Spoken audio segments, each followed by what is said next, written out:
కాబట్టి ఆ యొక్క వాయువును రక్షించాలి, ఆ వాయువును నిరంతరం కూడా పవిత్రంగా ఉంచాలి అని చెప్పారు. ఎంతో రోగిష్టి అయినటువంటి వ్యక్తిని కూడా అడవుల్లో కానీ పర్వత ప్రాంతంలో కానీ తీసుకెళ్ళి కాస్త ఉంచితే వాటిలో రోగం అనేటువంటిది 70%, 80% వరకు తగ్గిపోయే అవకాశం ఉంది. అందుకే కూడా మనుషులు కొందరు చాలా రోజుల వరకు రోగగ్రస్తులుగా ఉన్నటువంటి వ్యక్తులను కొత్త ప్రాంతాలకు తీసుకెళ్తూ ఉంటారు, ఆశ్రమాలకు తీసుకెళ్తూ ఉంటారు, గుళ్ళ దగ్గర తీసుకెళ్తూ ఉంటారు, తీర్థయాత్రలు తిరుగుతూ ఉంటారు. ఎందుకంటే కాస్త వాతావరణం మారితే మనిషిలో మార్పు వస్తుంది అని. కాబట్టి పవిత్రమైనటువంటి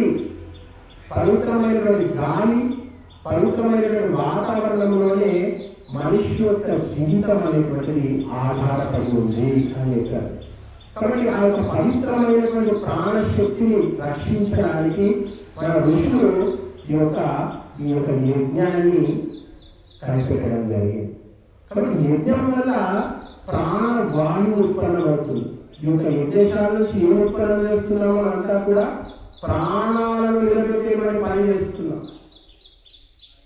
శతం విహాయ భోక్తవ్యం సహస్రం స్నానమాచరేత్, లక్షం విహాయ దాతవ్యం కోటిం త్యక్త్వా హరిం భజేత్ అని చెప్పారు.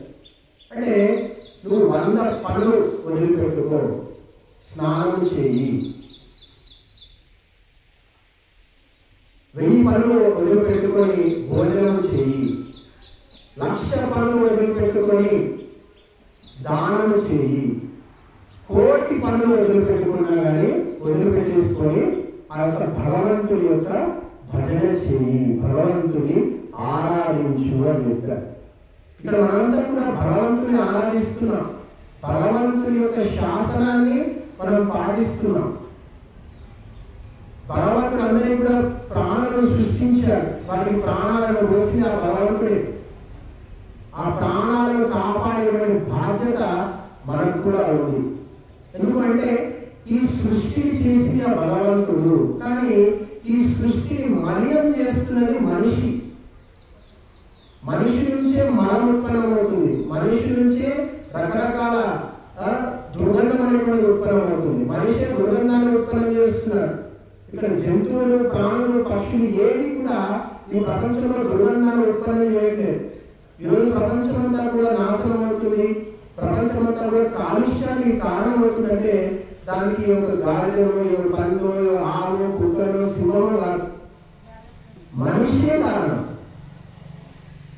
మనిషే లోకకంటకుడుగా మారాడు. మనిషి వల్లనే సమస్త ఈ యొక్క జంతు జాతులన్నిటికీ కూడా ఒక రకమైనటువంటి అపాయంలో దాపరించి ఈరోజు నీటిలో ఉన్నటువంటి సమస్త ప్రాణులన్నీ కూడా చనిపోతున్నాయి. ప్రపంచంలో రకరకాలైనటువంటి పక్షులు, రకరకాల జంతువులన్నీ కూడా అంతరించిపోతున్నాయి. ఎందుకు అంటే మనిషి చేస్తున్నటువంటి చేష్టల వల్ల, మనుషులు కలుపుతున్నటువంటి రసాయనాల వల్ల సముద్రాలన్నీ కూడా ఈరోజు కలుషితం అవుతున్నాయి. దానివల్ల రకరకాల చేపలు, రకరకాల ప్రాణులు, రకరకాల తిమింగలాలు కూడా అందులో జీవించలేకపోతున్నాయి. ఎన్నో తిమింగలాలు మరణిస్తున్నాయి, ఎన్నో రకరకాల అవైనటువంటి చేప జాతులన్నీ కూడా సర్వనాశనం అవుతూ ఉన్నాయి. ఎందుకు అంటే మనిషి యొక్క స్వార్థము, మనిషి యొక్క లోపము, మనిషి చేస్తున్నటువంటి ఈ రకమైనటువంటి నీచమైనటువంటి పనుల వల్ల ప్రకృతి అనేటువంటిది నాశనం అవుతుంది. కాబట్టి మనం ఇంట్లో ఉంటాం, ఇంటిని శుద్ధి చేసుకున్న తర్వాత ఇల్లు వాడుకుంటాం, మనం దుస్తులు వేసుకొని మళ్ళీ శుద్ధి చేసుకొని మనం వాడుకుంటాం, వంట చేసుకుంటాం, పాత్రలు శుద్ధి చేసుకొని మళ్ళీ అందులో వంట చేసుకుంటాం. కానీ ఇంతమంది ఇన్ని రకాలుగా పీలుస్తున్నారు ఈ గాలిని, ప్రాణశక్తిని, ప్రాణవాయువు. మరి దీన్ని ఎవరు శుద్ధి చేస్తారు? ఈ ప్రాణవాయువుని సమస్త జీవరాశులు వాడుకుంటున్నాయి, ప్రతి మనిషి వాడుకుంటున్నాడు. మరి ఈ యొక్క ప్రాణవాయువుని ఎవరు శుద్ధి చేస్తారు? కాబట్టి భగవంతుడు నేను ఇచ్చినటువంటి ఈ యొక్క ప్రపంచాన్ని నువ్వు వాడుకొని దాన్ని మలినపరిచావు కాబట్టి దాన్ని నువ్వే శుద్ధి చేయి. జంతువుల వల్ల వచ్చేటువంటి మలం వల్ల పర్యావరణానికి ఏ విధమైన హాని లేదు, కానీ మనిషి విసర్జించే మలం వల్ల పర్యావరణానికి హాని ఉంది. ఎందుకంటే మనిషి వండుకొని తింటాడు, జంతువులు సహజంగా భూమి మీద ఏ దొరుకుతాయని తింటాయి. కాబట్టి వారి మలాన్ని మనం అందుకే ఎరువులుగా వాడుకుంటాం. మనిషి మలాన్ని ఇక్కడ కూడా ఎరువుగా వాడుకోరు, చైనా వాళ్ళు వాడుతున్నారు. కాబట్టి మనిషి వల్లనే దోషం ఉత్పన్నం అవుతుంది. కాబట్టి జంతువుల వల్ల వచ్చేటువంటి దోషాన్ని పర్యావరణం కొంతవరకు దాన్ని నిరోధిస్తుంది. ఇప్పుడు ఆవు పెండ వేసింది, దానివల్ల వచ్చేటువంటి ఆ యొక్క దోషం ఏదైతే ఉందో అది పర్యావరణం దాన్ని నిరోధిస్తుంది. దానికి సరైనటువంటి చర్యలు ప్రకృతి తీసుకుంటుంది. కానీ మనిషి వల్ల ఉత్పన్నమైనటువంటి మలాన్ని కేవలం మనిషి మాత్రమే దాన్ని నిరోధించాలి, దాన్ని పవిత్రం చేయవలసి ఉంటుంది. ఎందుకంటే మనిషికి అన్ని శక్తులు భగవంతుడు ఇచ్చాడు.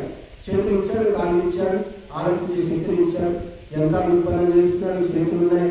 వీటన్నిటి ద్వారా మనిషి వాటిని నిరోధించవచ్చు. కానీ ఆ పని భగవంతుడు చేయడు. కానీ అందరూ ఏమనుకుంటారంటే నా ఇంటి నుంచి కాలువలో కలుస్తుంది, నాకేమవుతుంది, మా ఇంటి నుంచి పారేటువంటి మోర్లు ఉత్పన్నమైన మలం మూత్రాలన్నీ కూడా పర్యావరణంలో కలిపేస్తూ ఉంటాడు. ప్రతి మనిషి కూడా ప్రతిరోజు ఫ్రీగా కలిపేస్తున్నాను, నాకు ఏ ఖర్చు అవ్వట్లేదు అని ప్రతి మనిషి కూడా భావిస్తూ ఉంటాడు.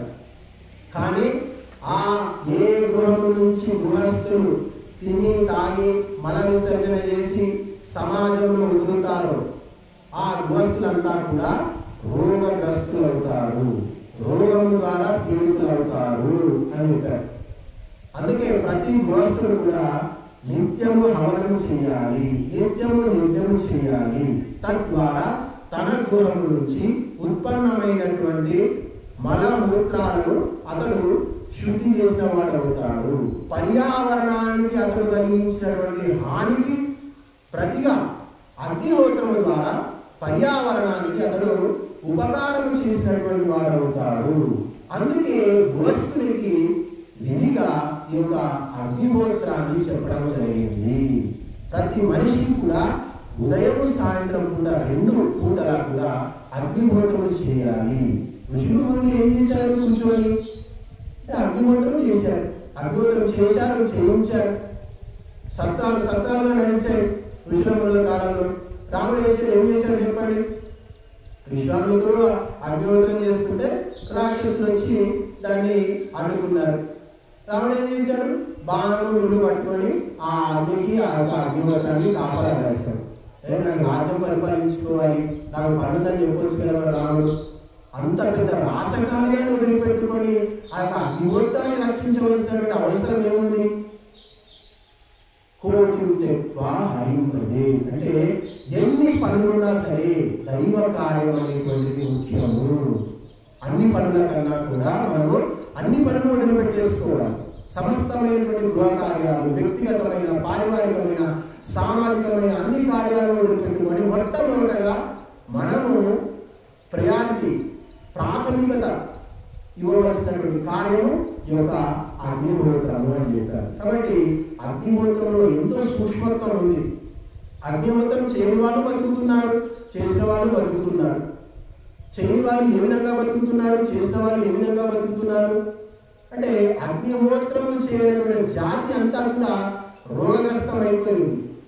అమెరికా తీసుకోండి, యూరోప్ కంట్రీ తీసుకోండి, గల్ఫ్ కంట్రీ తీసుకోండి, అంతటా కూడా రోగాలే ఉన్నాయి. రకరకాల రోగాలు, భయంకరమైన రోగాలు. ఇప్పుడు అదే సంస్కృతి మన దేశంలో కూడా విస్తరించింది.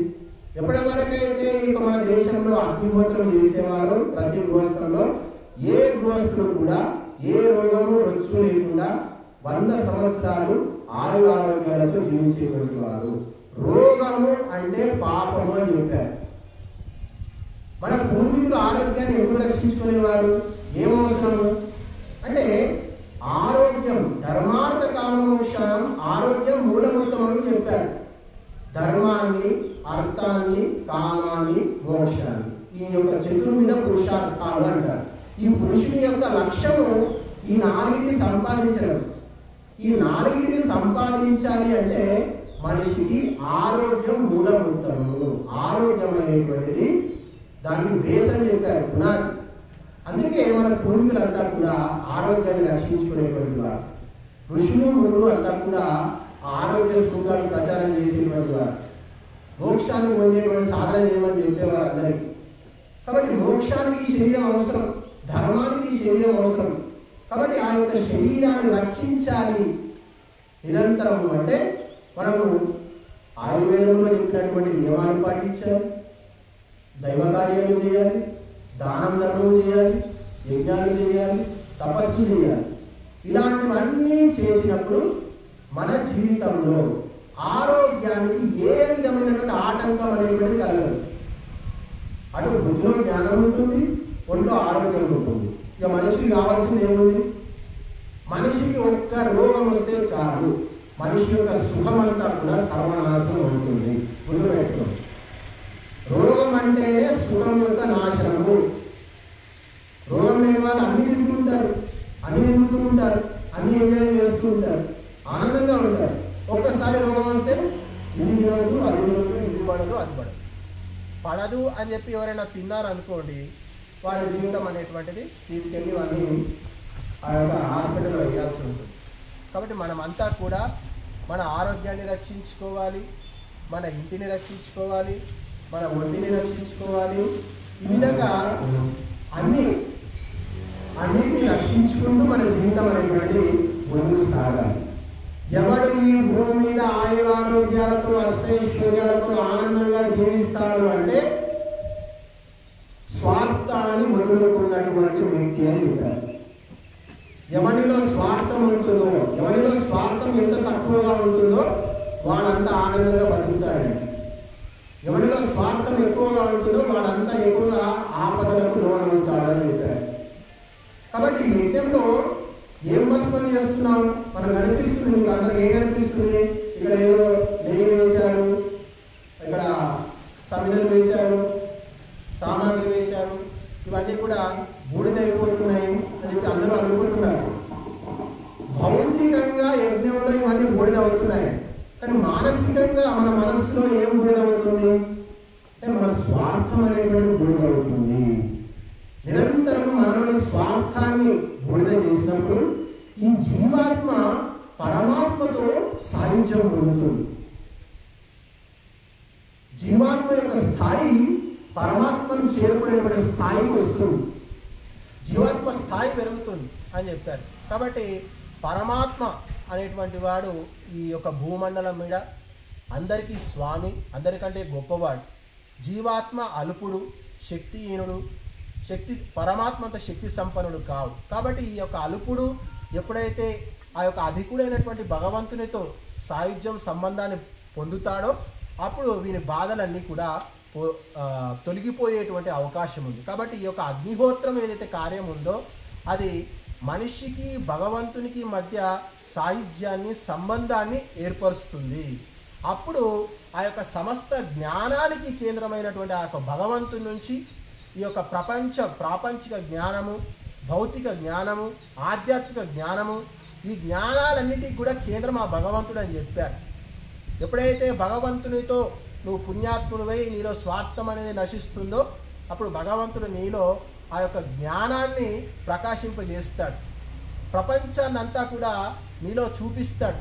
బాబు, ఇది ప్రపంచం అంటే ఇదిరా, కొడుకు అంటే ఇది, బిడ్డ అంటే ఇది, తండ్రి అంటే ఇది, ఈ సంబంధాలు ఇవి, ఈ ప్రపంచంలో జీవులు ఇట్లా ఉంటారు, జీవుల స్థితిగతులు ఇవి, ఈ ప్రపంచం ఈ విధంగా ఏర్పడింది, ఈ అంత జ్ఞానం అంతా కూడా వానిలో కలుగుతుందంట.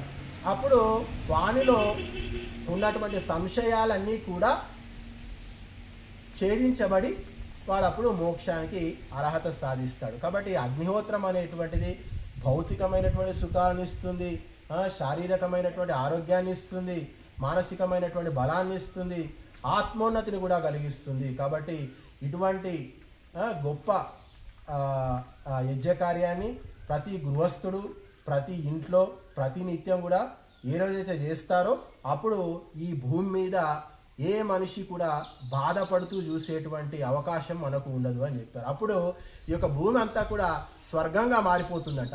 ఎక్కడ ఏ విధమైనటువంటి బాధలు కూడా మనకు కనిపించదని చెప్పారు. కాబట్టి మీరంతా కూడా నిరంతరం అగ్నిహోత్రం చేయండి.